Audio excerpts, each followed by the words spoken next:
The Labour Party never tires of boasting about being honest and the voice of the people.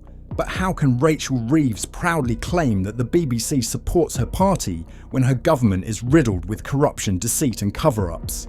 Jeremy Clarkson has had enough of this appalling administration.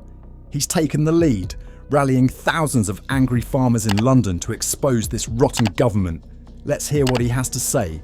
And don't forget to like and subscribe to the channel so you won't miss the truth. Okay, so, as we all know, everyone down there, you know a tractor. £200,000 for a medium-sized one. A combine, £500,000. All the equipment costs a fortune. And if you try to price what you're selling to accommodate that, there's just a lot of moaning. You get people saying, well, I shouldn't pay that. I can get a chicken from abroad. Yeah, you can. But it's so full of chlorine, it tastes like a swimming pool with a beak. And then you've got the environmentalists endlessly shouting at you, oh, your cows, they're altering the composition of the gases in the upper atmosphere, and your fertilizers ruining the trouty freshness of our streams and rivers. And I know sometimes you just think, well, what's the point? We're just trying to make breakfast, lunch and dinner, and it's just this endless whinging and there's no money in it. And the regulations. Some of you down there will know what I'm on about when I say we got a lot of GS4 this year on the farm. And we were told, oh, the sheep will love that. No, they don't. They're standing looking at it in the same way that a 5-year-old looks at an olive. They don't want to eat it. And so we have all of this complication and all of this cost. And there's very, very little money in it. Very little money, as you know. And then we got the budget. Now, I know a lot of people all across the country in all walks of life took a bit of a kick on the shin with that budget. You lot got a knee in the nuts and a light hammer blow to the back of the head. Because we had pickup trucks, double cab pickup trucks, being reclassified as company cars. 211% tax rise there. £50 carbon tax on a bag of fertiliser.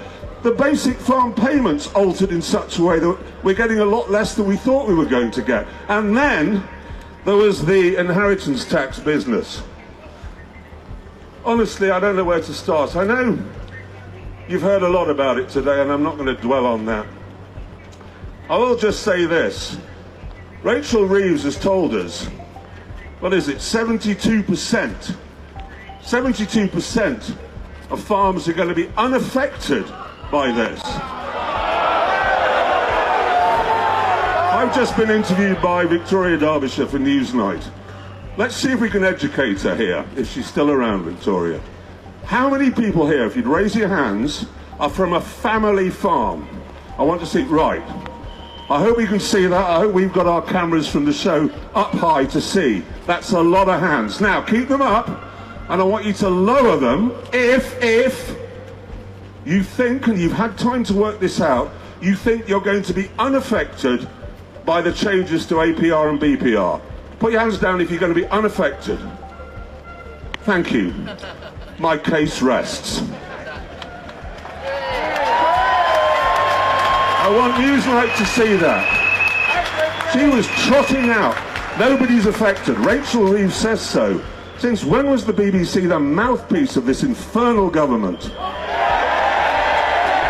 Jeremy Clarkson has spoken out fiercely, publicly criticising Rachel Reeves amidst a storm of backlash against Prime Minister Keir Starmer.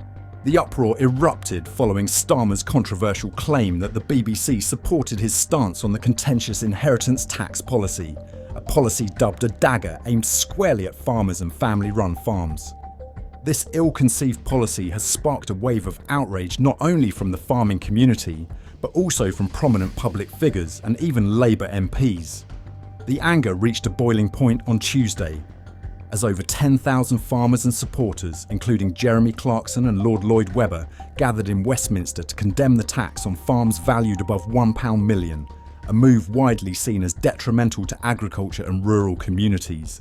Even Labour MPs, traditionally allies of the Prime Minister, have voiced dissatisfaction, openly expressing concerns for the first time about the devastating impact this policy could have on small farms. They've urged the government to reconsider and revise the policy to protect farming families. However, rather than calming tensions, remarks from cabinet members like Steve Reed and Daniel Zeichner have only added fuel to the fire. Reed claimed that farmers had completely misunderstood the policy, while Zeichner dismissively suggested that those affected could avoid the tax by simply planning ahead, a remark condemned as tone-deaf and out of touch.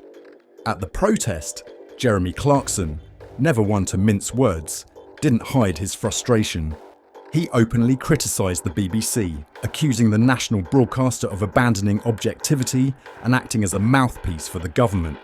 In a fiery exchange with *Newsnight* journalist Victoria Derbyshire, Clarkson questioned the crowd. Since when did the BBC become the spokesperson for this incompetent government? In stark contrast to the protesters' fury, Prime Minister Keir Starmer, speaking from the G20 summit in Rio, defended the controversial policy. He claimed that the majority of farmers would not be affected, citing figures provided by the BBC. "Check the facts," he said. "According to BBC analysis, most farms won't fall under the tax threshold." The government added a consolation figure, suggesting that only around 550 farms annually would be impacted. However, these assurances failed to pacify critics.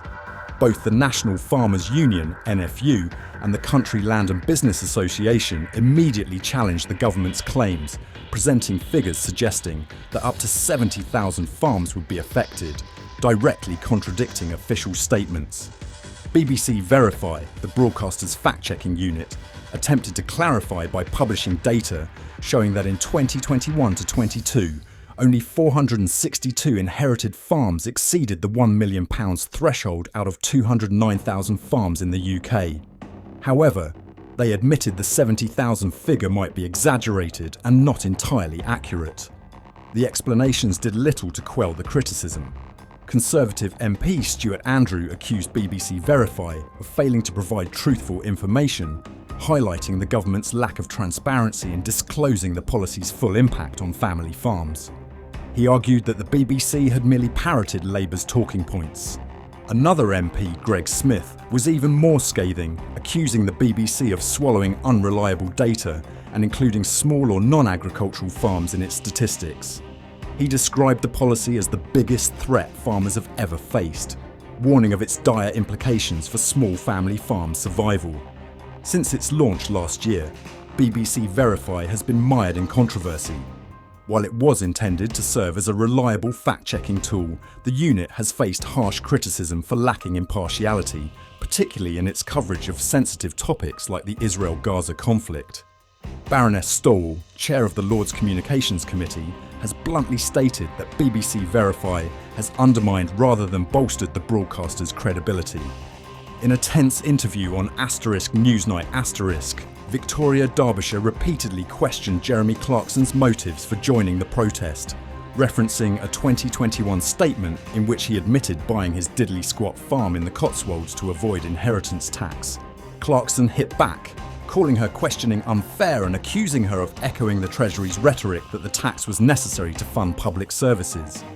It is increasingly evident that Keir Starmer's administration is stoking a public backlash through poorly conceived policies and ambiguous, out-of-touch statements.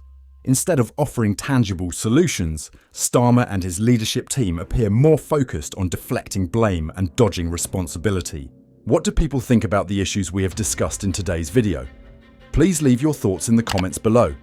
Don't forget to like and subscribe to the channel to stay updated on the latest political developments in the UK. Thank you all, and see you in the next videos.